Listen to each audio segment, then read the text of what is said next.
On 25 June 1975, the then Prime Minister Indira Gandhi plunged India into darkness by imposing a national emergency under the pretext of internal disturbance. However, the real reason was that the Supreme Court upheld the Allahabad High Court's judgment, in which Indira Gandhi was found guilty of election fraud and declared her election null and void. Indira Gandhi, in her attempt to hold on to power, made President Fakhruddin Ali Ahmed proclaim a state of emergency without the cabinet's approval.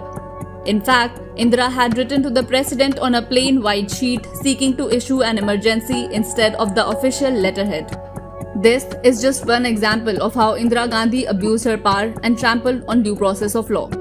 During the dark period of 21 months, the Congress party committed unimaginable atrocities, curtailing civil liberties of ordinary citizens, jailing opposition leaders, and censoring the press. Just hours after emergency was imposed, political leaders who opposed Indira Gandhi were jailed, including Lal Krishna Advani, Atal Bihari Vajpayee, Jai Prakash Narayan, Morarji Desai, Arun Jaitley, Charan Singh, and several others. Many leaders managed to evade arrest by disguising themselves. However, over 30,000 people were arrested under the Draconian Maintenance of Internal Security Act, popularly known as MISA. Several thousands were arrested without trial.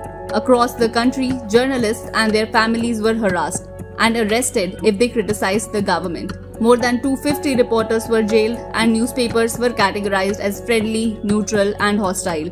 But if that wasn't enough, common people were lifted and forcefully sterilized. Indira Gandhi's son Sanjay Gandhi spearheaded a mass forced sterilization campaign with dedicated camps at village level. Government servants were forced to undergo sterilization if they had to get salaries. Even a 70-year man with no teeth or vision was not spared from sterilization. According to reports, over 6.2 million people were sterilized from 1976 to 77. There were other instances of blatant human rights violation. P. Rajan, a student of Regional Engineering College in Kerala's Calicut, was arrested by the state police on 1st March 1976 and tortured to death in police custody. His body was disposed of and till date remains unrecovered. A demolition drive was launched to clear off slums in Delhi, forcing the poor and marginalized to the streets. The infamous Turkmen Gate demolition and rioting saw bulldozers razing down houses, displacing more than 70,000 people. Parliamentary procedures were bulldozed with many state subjects brought under the Union list. It was during emergency that Indira Gandhi inserted the term secular in the preamble to appease minorities. Many other provisions of the constitution were tampered that provided discretionary powers to the PM. She usurped all powers to herself only to deteriorate the internal security of the country further.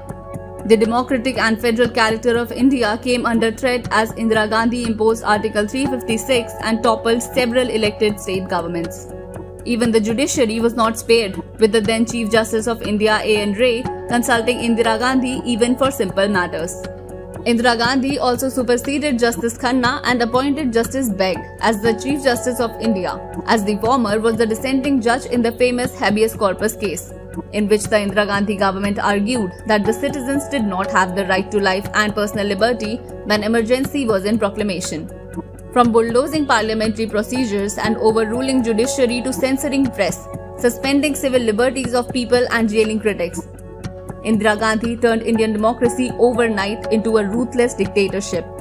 And today, the Congress party, which carries the legacy of trampling democracy, is claiming to be a champion of democracy, with Rahul Gandhi giving lectures abroad about Indian democracy being in danger.